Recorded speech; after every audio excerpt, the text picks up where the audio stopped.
Throughout the various Pokemon regions, there's some weird places that exist in every region. We already took a look at a number of these other regions in previous videos, which will be linked in the description, but today I'll be looking at the Kalos region. Before we get too far into this video, I just want to quickly mention that the majority of the people who watch my videos aren't even subscribed to me, so be sure to consider subscribing if you enjoy my videos, and of course consider leaving a like as it really does help the channel grow and keeps YouTube promoting my videos, which is great. My Twitter and Instagram are also linked below if you want to follow me there, and now on to the video. The first weird place in Kalos is the Winding Woods. This is also known as Route 20 since Kalos likes to give every single route a special name, and this is the area where you would go to evolve your Eevee into a Leafeon.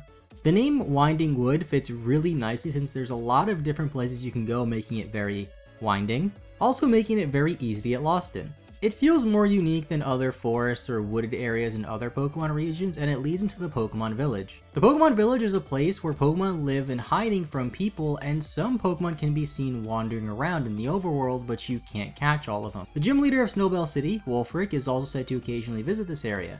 There's trash cans throughout the area which can have some items in it, and on Thursdays you have a chance of getting a Banette out of one of the trash cans. Other notable Pokemon that can be found in the grass in the Pokemon Village are Ditto and Zoroark. This next weird place can be entered from the Pokemon Village, tying together the first two places we talked to already as they all lead into each other. You can only enter it after becoming the champion of the Kalos region, and Mewtwo can be captured here. Another place called the Unknown Dungeon exists in the Kanto region, although that cave is also sometimes referred to as the Cerulean Cave, but Mewtwo can be caught there in Kanto as well. In the Kalos version of the cave, you can find both of Mewtwo Megastones lying around there as well, and no other Pokemon can be found in this cave besides the Mewtwo. Next up we have a water area, which is the Azure Bay, or Azure Bay. No matter how I say it, somebody's gonna say I'm saying it wrong. This connects Route 12 up with the Sea Spirit's Den. This area is said to be based off of the English Channel, and you don't even have to go here through regular gameplay when playing Pokemon X or Pokemon Y. As a water route, it doesn't stand out too much compared to other water areas, especially water routes in the Kalos region, and doesn't really have any special Pokemon here, and the most notable item that can be found here is the Splash Plate. The Azure Bay can lead into the Sea Spirit's Den though, which is similar to the Kalos Unknown Dungeon. Both of these areas are connected by another weird area in the Kalos region, and both of these areas are small caves that feature legendary Pokemon from Generation 1. The Sea Spirit's Den is where you can capture either Articuno, Moltres, or Zapdos depending on which starter Pokemon you chose in X or Y. If you chose Chespin, you'll get Articuno, Fennekin will get you Zapdos, and Froakie will get you Moltres.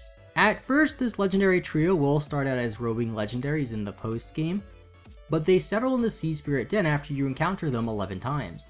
The cave is a small room with only the legendary Pokemon inside, so make sure you save before entering the cave in case you miss your chance to capture it. Headed over to Route 15 in Kalos now, you'll find the Lost Hotel. The above ground part of it is completely destroyed, but there is a staircase leading downstairs into the rest of the hotel. There's a few trainers you can battle here, and this is where you can find Rotom in Pokemon X and Y. If you shake the trash cans on a Thursday, not sure why every single trash can is special on a Thursday, you have a chance of finding a Rotom, and it can even be found in one of its already existing forms, although that is a lot more rare. Useful items that can be found here are the Dread Plate, Protector, and Twisted Spoon. The Lost Hotel even appears in the Pokemon X and Y anime, but is very different from its in-game counterpart, and the outside isn't completely destroyed, and it looks more like a regular hotel that was just abandoned rather than destroyed.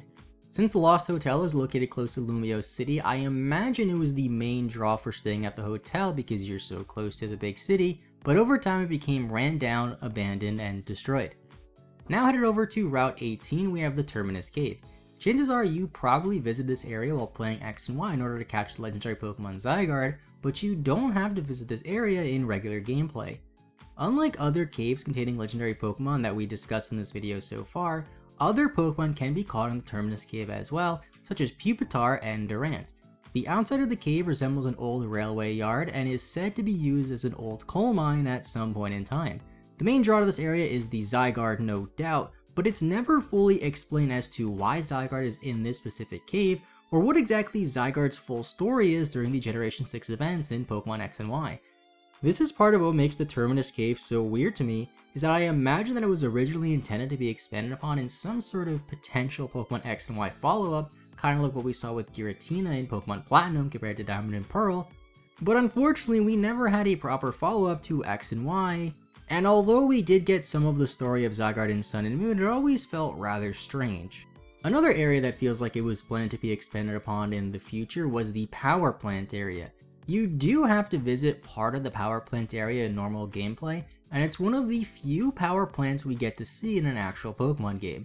In the story, when you visit here, you battle Team Flare because they want to take over the power plant to harness the power to power their ultimate weapon. The weirdest part about this area is there's another locked door that you just can't open no matter what you do. Even if you have the power plant pass, they still remain locked, as the power plant pass only unlocks the main door you're supposed to go through. And at the time, Pokemon fans speculated this locked door could be reserved for future DLC, a Pokemon event, or some sort of follow-up game, neither of which we ended up getting in Pokemon X and Y. It's also possible that these locked doors were just never intended to be anything and they were just put there to fill up the area or make the area feel more like a puzzle, but it's still pretty weird nonetheless. I genuinely thought this area would open up and some sort of event would happen, especially since around the time of X and Y's releases, we saw the leaks of some of the mythical Pokemon being Volcanion, Hoopa, and Diancie, so I thought it was really possible that one of these event Pokemon would be locked behind this door, similar to the events we saw in Heart Gold and Soul Silver, where you would go to special areas to find special Pokemon. And the last weird place in Kalos I want to discuss is the Chamber of Emptiness. It is a small cave located on Route 22. It can be a little tricky to locate since you need to surf and go through some waterfalls, but inside it is a small, one-room cave, much like the Unknown Dungeon or the Sea Spirit's Den, which we talked about earlier. No legendary Pokemon is found here though, no Pokemon are found here at all even, and all that can be found inside is the Spooky Plate and the Banetite, which is used to Mega Evolve your Banette. The Banetite is only found after you have the upgraded Mega Ring though, and visit here between 8 PM and 8:59 PM on your 3DS's time. There's really no story behind this cave whatsoever, and there's very little information about it, and its only real purpose is to give you these two ghost type related items. I really wonder if that was the main purpose of even making this cave, was they realized they need a place for the Banetite, or if it was potentially planned to be something else that we never fully got. And those are just some of the weird places that exist in the Kalos region. The Kalos region is a lot more expansive than I first thought before making this video, especially after recently playing through Pokemon Y about a year ago. And also be sure to let me know in the comments down below of any other weird places in the Kalos region not mentioned in this video. I also plan on making a video like this on the Alola region pretty soon, so let me know in the comment section down below of some weird places of Alola if you know any as well. If you made it this far in the video, consider leaving a like as it helps the channel a ton and keeps YouTube promoting the channel, which is great, and subscribe with notifications turned on so you don't miss any future Pokemon videos. Thank you all so much for watching, have a great rest of your day, I will see you all next time, and bye bye.